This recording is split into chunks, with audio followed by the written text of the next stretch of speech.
आज का विषय है 4 वर्ण पर आधारित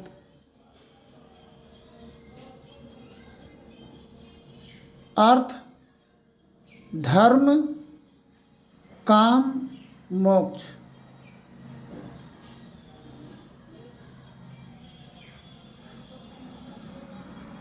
और चंचल चित्त को थीर कर चौथे में चित आन, संत सुधा रस पान कर आवागमन पहचान।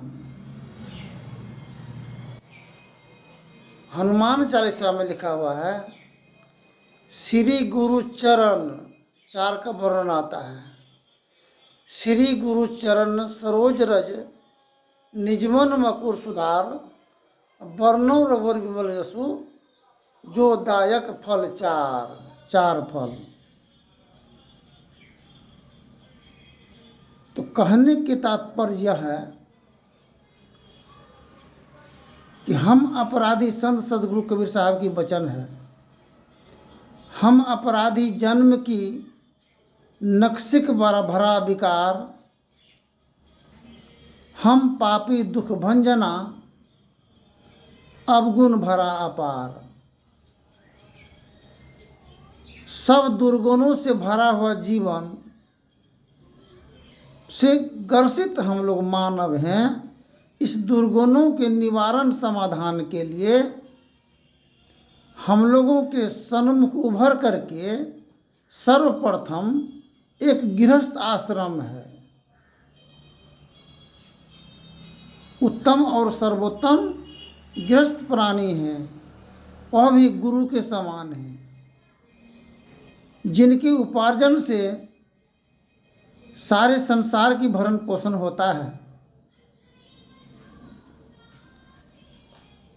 दूसरा, संत महापुरुष हैं, जगत में आए हैं, वह अपने आप को बलिदान दे करके आए हैं हम लोगों को इस पाप की दलदल से निकालने के लिए। वह बलिदान दिए हैं क्या? कुर्बानी। अपने माता पिता को छोड़ करके, विवाह शादी नहीं किए, ब्रह्मचर्य रह करके हम लोगों के जीवन के निवारण और उबारण के लिए, समस्या समाधान हेतु बलिदान दिए हैं, कुर्बानी। तीसरा, शिक्षक, जो शिक्षा दे करके भौतिक ज्ञान के द्वारा इंसान को जगत में जीने की कला मार्ग बताते हैं, राह। विद्या होने पर ही वैज्ञानिक, इंजीनियर एवं प्रकार से बड़े बड़े पद पोस्ट को प्राप्त किए हैं। सबसे बड़ा धन विद्या धन है, ज्ञान रतन धन है। ज्ञान नहीं हो, इंसान का जीवन पाखंड के समान होता है। चौथे में आता है वेश्या।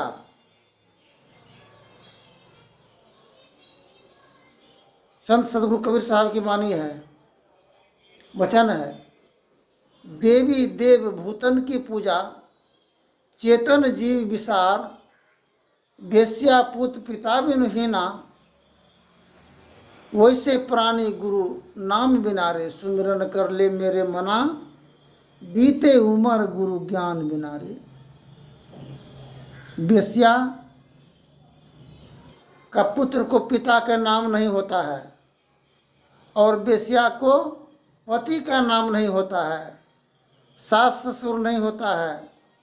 वेश्या को वह भी कुर्बानी दिए हैं जीवन के सफलता के लिए, वह भी गुरु के समान माना जाता है।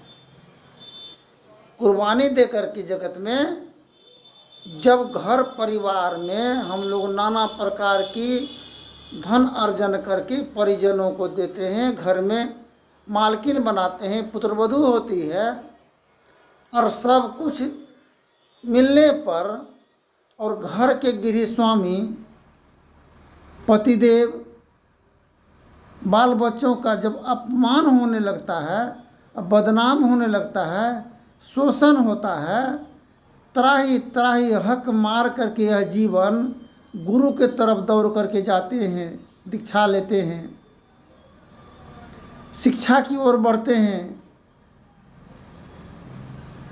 हर प्रकार से सब तरफ जाते हैं ये मन की क्षुधा और भूख को मिटाने के लिए, काम को बस में करने के लिए कामदेव को।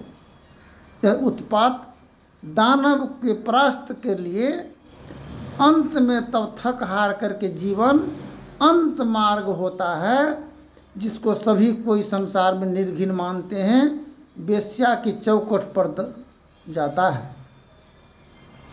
और आज दुर्गा माँ की प्रतिमा में वेश्या के घरों की मिट्टी को ला करके प्रतिमा का निर्माण किया जाता है, ऐसा भागवत कथा में सुने हैं। और कितने बड़े बुजुर्गों के जुबान से सुने हैं, परखा गया विचार को आप लोगों के सम्मुख व्यक्त करते हैं।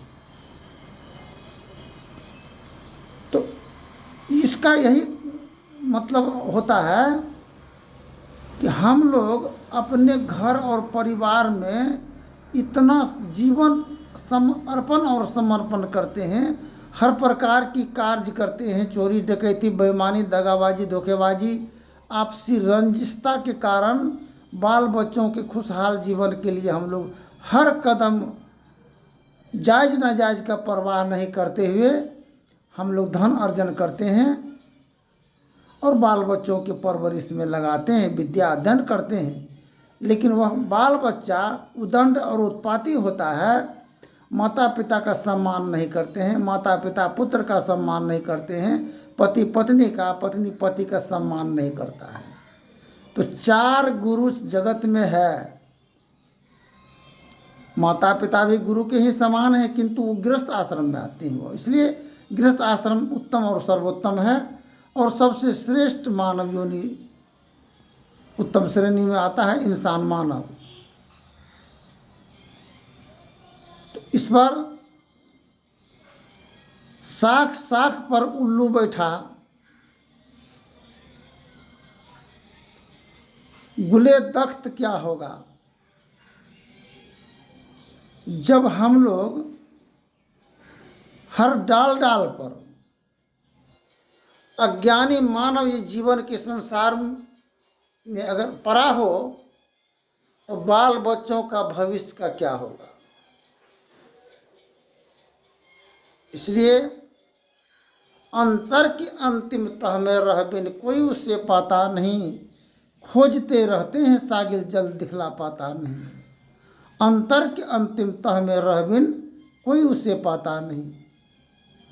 अंतर के अंतिम तह में जिस प्रकार दूध में घी होता है, किंतु दूध को प्रयत्न के द्वारा बछरू को खोलते हैं, दूध उपार्जन करते हैं, फिर उसको खौलाते हैं और तब घी बनाते हैं। तो घी का उम्र लंबा होता है और दूध तो 1 दिन 2 दिन में फट जाएगा। ठीक इसी प्रकार इस जीवन से जिन ढूंढा तिन पाइयाँ गहरी पानी पैठ, बक बेचारे क्या करे वो रहे किनारे बैठ।